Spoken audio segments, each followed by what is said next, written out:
real quickly, before we go any further here, a bit of breaking news that I just saw on my Twitter timeline, released by the WWE. I'm going to give you 3 guesses, RJ. Who do you think just got released from WWE?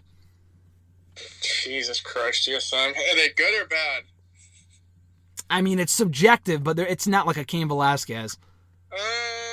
I don't think you'll guess it just because they haven't been on TV in a while, but I mean, it's someone you'll be like, okay, I'm not surprised. It sucks to see anyone lose their job, but it really is not all that surprising. I'm trying to think. Honestly, I have fucking no idea, Jason. Curtis Axel. Oh well. I was literally gonna say Bo Dallas. I was literally about to say Bo Yeah. Dallas. Curtis Axel. Yeah, that sucks. But like you said, he hasn't been on TV in ages. So Bo Dallas is next then, right? So what people are saying on Twitter right now is that this might be the next of another wave. Because if you can, I mean, I don't know. I mean, it seems like, I don't know. People were saying a couple weeks ago when all those releases happened that they were like, oh, there's no SmackDown stars in here. There might have been one, maybe one.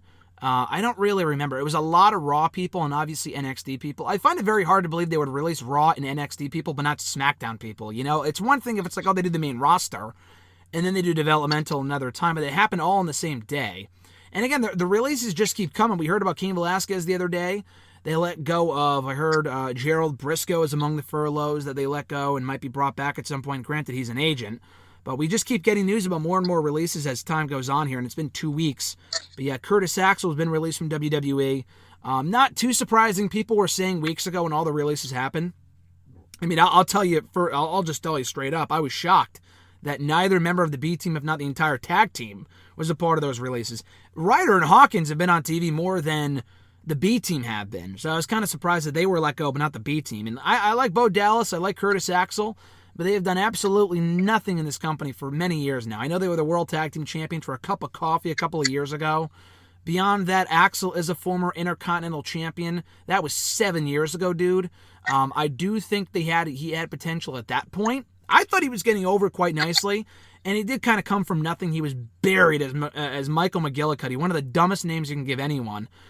He was kind of labeled as a loser even at that point. But they put a lot of effort into making him a star to a certain extent with Paul Heyman. He won the championship. They kind of built him up. And then they had him lose, and they had him lose, and they had him lose. And then he never really recovered after that. The Rybaxel thing was a bust. Do you think they dropped the ball with Curtis Axel? I just saw someone say, oh, they really dropped the ball here. Like, okay, he's not the second coming of Methuselah here. He's not the second coming of The Rock. Like, let's get it straight. But do you think there was ever any point where they could have pushed Curtis Axel as a serious single star? I mean, I think the whole push putting him with Heyman was kind of like their kind of attempt to push him. I just don't think it ever went anywhere because they just eventually, I just didn't really see anything big in the guy anyways. Like, I think he's a good wrestler, just like star power wise. I don't see him really going anywhere. So maybe the company kind of just realized he wasn't going to be a star, and at that point just kind of gave up on him. Because he beat I'm pretty sure like he beat Triple H. And he did, yeah.